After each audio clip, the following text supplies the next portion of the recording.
Hola, ¿qué tal? Es un gusto saludarlos de nueva cuenta. Soy la maestra Caritina Ayala Morones y el día de hoy estaré trabajando con ustedes un tema muy importante dentro de la asignatura de Coloquio de Casos en Defensa 2, bajo la conducción del doctor Benjamín Jiménez Villarreal, como parte del programa de doctorado en Derechos Humanos y Litigación Oral por parte de la Universidad IEXPRO, por lo cual los invito a que continúen conmigo.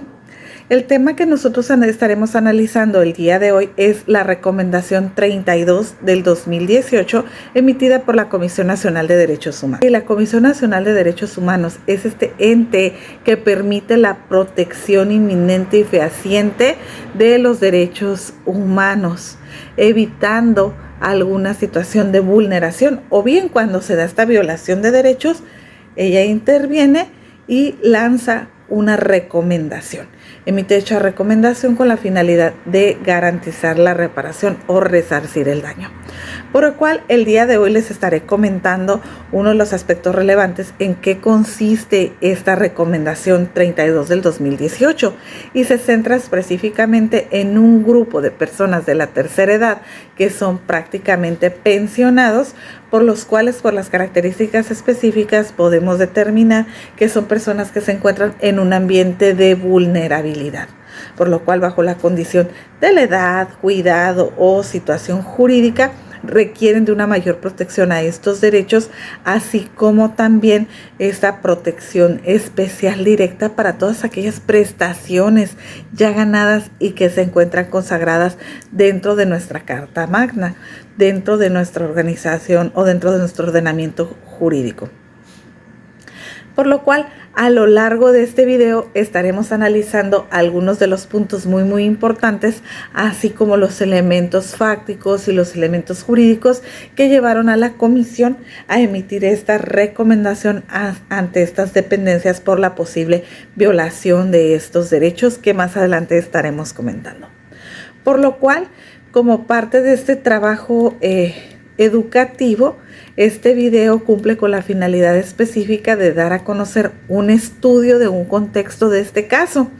Y me permito comentarles que la recomendación 32 del 2018 surge principalmente porque por estos agravios sufridos, tal como les compartía, entre personas pensionadas o jubiladas en el estado de Veracruz el 23 de diciembre del año 2015, donde posteriormente, ¿qué sucede? Se hace una noticia prácticamente de carácter nacional ante la vulneración de los derechos de estas personas.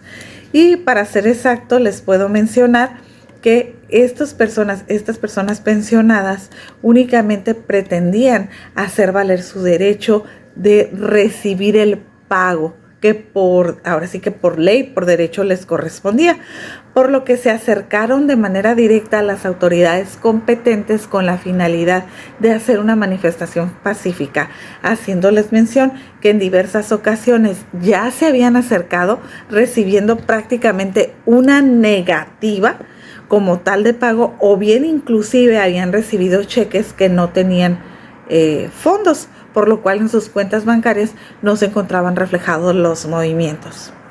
Estas personas deciden hacer una manifestación que era pacífica. Pero ¿qué sucedió? Al plantarse, al acercarse directamente ante las dependencias correspondientes y levantar la voz para pedir el pago correspondiente que por derecho les procedía, sin importar su edad, ni las características o la situación de vulnerabilidad, las autoridades preventivas actuaron de manera violenta en su contra, lo que generó que una violación de derechos estuviera flagrante, lo que dio origen principalmente que esta manifestación, que en su inicio era pacífica, se turnara ante una serie de situaciones inminentes de violación de derechos. ¿Qué sucedía con esto? Se violentaron derechos específicamente como la cuestión específica de la libertad a manifestarse de manera pacífica, ya que si bien ellos se encontraban de manera tal como se los menciono, pues, levantando la voz con pancartas, fueron reprimidos por parte de las autoridades locales con taser, o sea, pistolas eléctricas, con el PR24, que es como el bastón para poder agredir y dar estos golpes, y muchos de ellos resultaron lesionados como tal, transgrediendo sus derechos a la libertad pacífica. También, asimismo, violentaron su derecho a la libertad de expresión y por lo tanto a su seguridad jurídica y a su integridad física. Derechos que debemos de recordar se encuentran consagrados dentro de nuestro máximo ordenamiento jurídico nacional, que establece que toda persona puede asociarse de manera pacífica y libre, que toda persona puede expresar ese derecho a su libertad de expresión, que va a generar prácticamente esta oportunidad para manifestar o decir qué son aquellas situaciones en las que está en contra, siempre y cuando sea pacífica, sin transgredir los derechos de los demás, es decir, que no se afecte a otras personas. Y por ende también podemos mencionar que el derecho a la seguridad social se vio vulnerado de manera inminente a todo este grupo de personas, ya que ¿qué era lo que estaba sucediendo con ellos? Pues tal cual estaban recibiendo una negativa a percibir un pago justo que ya se tenía logrado, que ya se tenía consagrado, inclusive pudiendo llegar a afectar a la parte directa de la situación de seguridad en cuanto a la atención médica. Aunque bien es cierto, aunque las autoridades pretendieron de manera directa atender las peticiones o las pretensiones, tal como les comenté, terminaron actuando de manera violenta sin permitir el ejercicio del derecho de petición, lo que generó una serie de situaciones. ¿Por qué? Porque existía una desigualdad entre las partes manifestantes y las autoridades que reprimían con lujo de violencia esta manifestación. Toda vez que, tal como yo les compartía, mientras que los manifestantes se encontraban con letreros o pancartas pidiendo o exigiendo un derecho y solicitando el ser escuchados, la autoridad llegó con estas pistolas Taser, descargando la cuestión eléctrica sobre ellas y ocasionando con el PR24, la macana o el bastón, golpes o lesiones directas, por lo cual no solamente recibieron una afectación ellos, las personas de la tercera edad, estos pensionados que se encontraban ahí pidiendo este derecho, sino también los periodistas quienes estaban cubriendo la noticia. Ellos se vieron agredidos, por lo tanto, el Estado falló de manera inminente, tal como lo vamos a ver un poquito más adelante, ya que no solamente las personas de la tercera edad, sino periodistas y camarógrafos fueron vulnerados en sus derechos de integridad personal, de su salud, ya que fueron causándoles lesiones también a ellos, impidiéndoles la libertad de expresión y el libre ejercicio de su profesión, por lo cual ellos intervinieron dentro de la queja interpuesta en la Comisión Nacional de Derechos Humanos. La única finalidad de las autoridades era frenar la difusión de la noticia ante la injusticia que se estaba dando. Como punto principal de ello también es importante identificar quiénes son las víctimas. Dentro de lo que es esta recomendación, nuestro análisis jurídico de este texto, de este caso, nosotros tendríamos que identificar si las víctimas son personas individuales o son personas colectivas. En este caso, la suscrita me permito compartirles que obviamente por ser pensionados y jubilados, agredidos y personas de profesión de periodista, siendo los que recibieron la afectación en estos bienes jurídicos tutelados como la salud, la integridad física, psicológica, social, la parte económica, la libertad de expresión, su derecho de petición, pues son personas colectivas. ¿Quiénes son? Estos pensionados, jubilados y periodistas, que lo único que buscaban era el ser escuchados por las autoridades competentes y los periodistas ejercer su derecho al libre ejercicio de su profesión. Entonces, ¿qué sucede? Se vieron tan vulnerados que al final de cuentas fueron reprimidos sin obtener un beneficio de ello. Y esto generó pues que se alzara la voz en televisión nacional. También, como punto 3, podemos analizar algunos aspectos específicos. ¿Y cuáles son esos aspectos específicos? ¿Cuáles son los tipos de víctimas que se dan?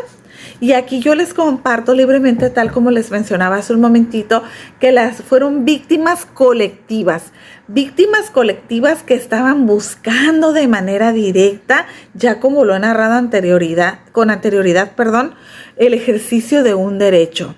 Ellos no pedían nada más que fueran escuchados y les fueran entregado lo suyo. Sabemos que es muy importante que un conjunto de personas pueden alzar la voz y obtener grandes resultados.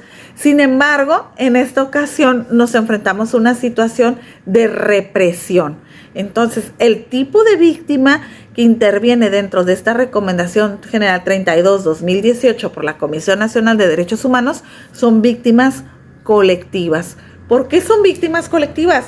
Pues por ser un grupo de personas unidas que tienen el mismo objetivo en común, que están buscando prácticamente que se les haga una reparación de este daño, que se les entregue lo que es suyo como tal. Estas personas de la tercera edad, recordemos que son vulnerables. De hecho, debiera de ser un grupo protegido con mayor eficacia y eficiencia por parte del Estado. Sin embargo, al parecer aquí, pues a nuestras autoridades no les interesó. No les interesó la condición de edad ni de vulnerabilidad que ellas podrían llegar a tener, a tal punto que intentaron cuidarse esa parte de las espaldas, violentando también a los periodistas, quienes únicamente requerían cubrir la noticia como parte de su ejercicio. Ahora bien, como elemento 4, es importante mencionar cuáles son los aspectos o los elementos para determinar si es un caso de derechos humanos a través del análisis del contexto, o sea, si hubo una violación o no. Muy probablemente esto parece ser repetitivo al decirles que, pues, si fueron personas violentadas en sus derechos como la libertad de expresión, el derecho de petición, la libertad de asociación o de manifestación pacífica, el derecho a la seguridad jurídica y a la seguridad personal, ya estamos hablando de una violación flagrante de derechos. Pero ¿cuáles son los aspectos que nosotros debemos de considerar como tal? Bueno, en primera instancia vamos a tomar en cuenta la precisión de deberes específicos derivados de ciertos contextos. O sea, ¿cuáles son las características de este acontecimiento?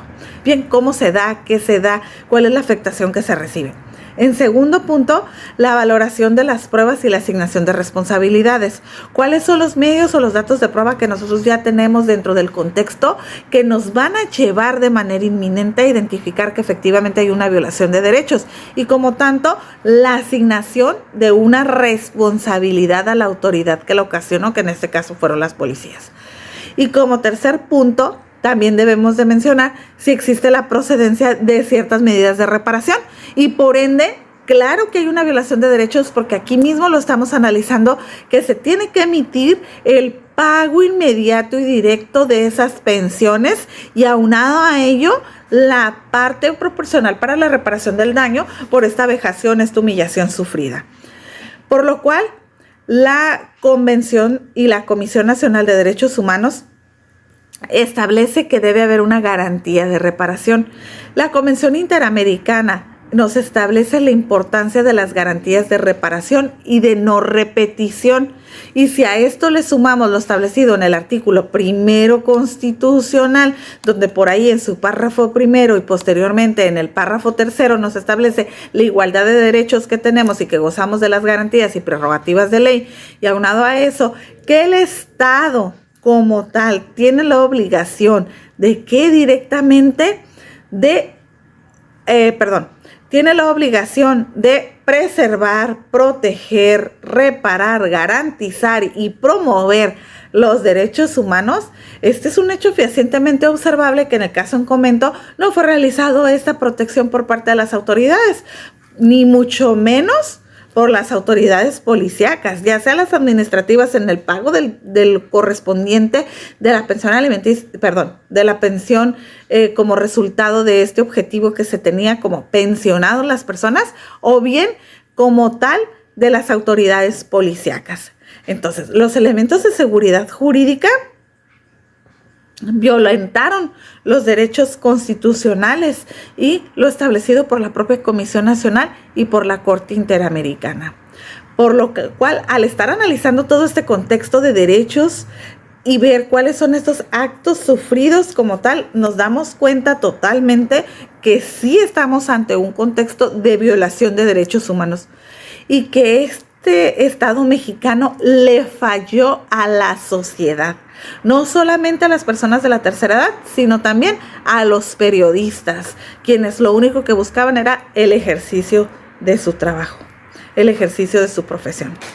Ahora bien, para poder realizar un análisis adecuado de este caso, debe de existir un establecimiento claro y directo de un objetivo, así como las preguntas análisis del contexto.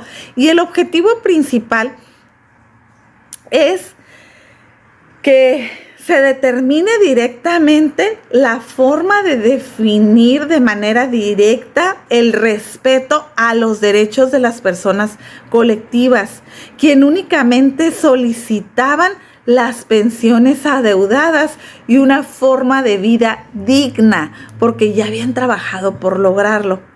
Por lo cual es totalmente imprescindible mencionar qué es lo que se pretendía lograr como parte de las preguntas, así como también qué establece nuestra legislación que les permita protegerse, qué establece la Comisión Nacional de Derechos Humanos al respecto, pero sobre todo es súper importante especificar de manera directa y objetiva cómo fueron vulnerados los derechos humanos fundamentales de este grupo, que notoriamente se encuentran en una desigualdad o desequilibrio. Una de ellas es pues prácticamente por la situación de su edad. Ya sabemos que de pronto el sufrir una agresión de este tipo, una humillación, una vejación, una deshonra social, aparte recuperarse de esos daños físicos ocasionados por las fuerzas policíacas que se supone que deben de mantener el orden y que son los que deben de proteger y preservar que nuestros bienes jurídicos tutelados no sean vulnerados junto con el Estado mexicano, pues no lo aplicaron. Por lo tanto, que me atrevo a mencionar de manera directa qué es lo que están realizando nuestras autoridades a efecto de evitar estas garantías de protección y de no repetición, para que ellas no vulneren estos derechos. Aquí, mejor dicho, de evitar la vulneración o la violación de derechos a través de estas garantías de reparación, de prevención y de no repetición. Entonces, es muy importante este punto. Ahora bien, ¿qué sucede con esto? ¿Cuáles son las medidas que se pueden adoptar en el análisis concreto en este caso?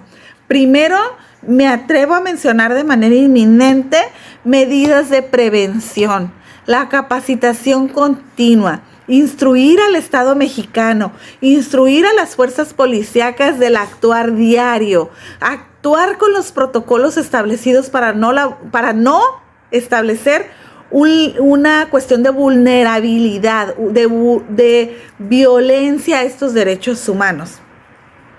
Una vez que ya se finque la responsabilidad sea reconocida, medidas de reparación. Todos estos pensionados son dignos, merecen recibir la reparación del daño. En primera instancia, el pago de sus pensiones y en segunda instancia, la reparación por el maltrato sufrido a cargo de las autoridades competentes, porque es importante mencionar que el estado de salud se ve deteriorado. El estado emocional, el estado psicológico, no solamente el físico, hay un deterioro notable, toda vez que por situaciones de edad, de alimentación, de exposición, no son las mismas que las de otro ciudadano en una edad de mayor impacto o productividad social. Entonces, ojo con esto, recordemos que debemos de proteger. Y aunado a ello, ¿qué sucede? Las medidas de no repetición. Vamos a instaurar que las autoridades se comprometan a no cometer los mismos errores y las mismas situaciones. Si bien es cierto, aunque recibieron una disculpa pública realizada por el reconocimiento del mal actuar de los oficiales en la violación de los derechos y la falta de empatía por ellos, también deben de cubrir los adeudos correspondientes y la reparación de todos los daños causados. Una disculpa pública no es suficiente en este caso, se deben de aplicar las medidas de reparación y no repetición. Es un gusto haber estado con ustedes. Espero que este video sea objetivo, sea fácil de entender. Les recuerdo, soy la maestra Caritina Ayala Morones y continuamos con ustedes en próximos trabajos analizando un poquito más de ello. Hasta luego.